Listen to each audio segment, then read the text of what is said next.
Sports is brought to you by All Out Auto Repair, home of the $46 Saskatchewan and $66 Alberta Safety Inspection.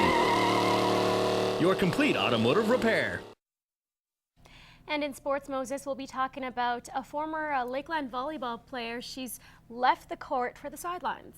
Yes, obviously Brianne Collette, like you said, she obviously finished up her program, but has certainly done very well for herself. And obviously head coach Austin Dyer brought her in as assistant, and she's really helped out the younger kids that have come in, and they're starting to slowly pick it up, but good things are happening with the Lakeland Rustlers women's team.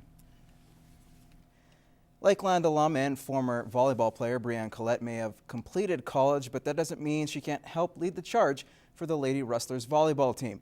Carrie McCullough talked to Brianne about her volleyball career and the transition to assistant coach. Brianne Collette excelled at Lakeland as a student athlete, and after leading the Rustlers to provincials and becoming the team's all-time leader in kills, the former All-Star is now in a new leadership role as an assistant coach. Obviously, I love volleyball, and it's been a part of my life for so long that definitely I'd like to coach in the future. Probably at a younger age and coach my own team, but yeah, so that's just something that I'll have to probably look into next year and that kind of thing to help with a younger program. Collette was hired after her graduation as the team was approved for a grant through the Canadian Colleges Athletics Association, and she has happily embraced her new role. I think just being able to help giving feedback and that kind of thing, like when you suggest things to somebody and they actually do it and they realize that it works, that's kind of a nice thing to see as a coach, and that I've never had before as a player. Obviously, I've given my bits and pieces, but especially with the rookies coming in, that's who I give most of my feedback to. Collette's presence is a huge advantage for the newer players as she leads by example and is very positive in her support for being a student athlete. It's a very good experience to have. It is time consuming, so that's obviously something to consider, but it's definitely worth it. It'll definitely teach you how to manage your time and how to be efficient with everything that you do, so it's definitely a good experience to do. I suggest it for anyone. Being an assistant coach not only keeps her in the game she loves, but helps her give back to a program that has given her so much. Giving back to a program that I've been a part of for so long was not a hard decision to make. Carrie McCullough, Newcap Sports. Now, it's been over 8 months since the town of Slave Lake was devastated by a wildfire, and tonight residents of the town will be treated to an AJHL hockey game. As Clayton Brown explains, it's all for a good cause. The AJHL announced back in September the Saints and the Pontiacs would face off in Slave Lake, with all the proceeds going to the Minor Hockey Association. To be able to go there and help give back a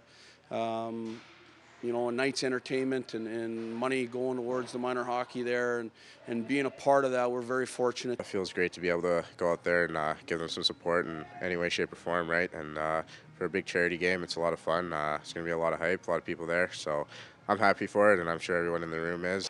Considering all that the town has been through, it may be an emotional night, but the Pontiacs know in a tight divisional race, they have to stay focused and get the job done. 2 points is absolutely vital.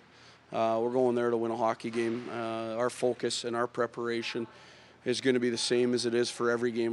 Needing a big win against the Saints, the Pontiacs will look for another strong performance from goaltender and AJHL Player of the Week, Dylan Wells. He received the honors after having a 3-1 record and posting a .954 save percentage in his last 4 games. It's a great honor. I'm very happy to get the privilege of being named Player of the Week, and I'm going to keep doing everything I can to improve and maintain the level of play and give my team the best chance I can night in, night out. He held his ground out there pretty well. He made a lot of big saves for us when we needed it, and came down to crunch time, and he shut the door for us. With Curtis Honey now in the WHL, Wells will be key to the team's success the rest of the season.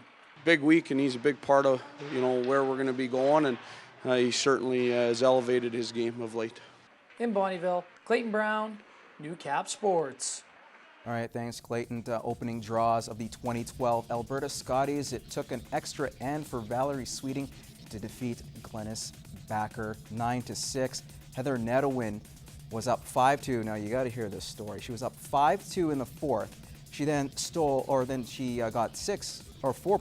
the 6th end, and then stole 5 in the 7th for a 14-2 win over Candice Winechko. Other draws to tell you about: Casey Scheidegger would go on to defeat Desiree Owen 5-4, and it took 8 ends for Jessie Kaufman to win 8-2 over Lisa Imey. And that is it for your first look at sports. Coming up with weather, we'll have Peter. Stay tuned.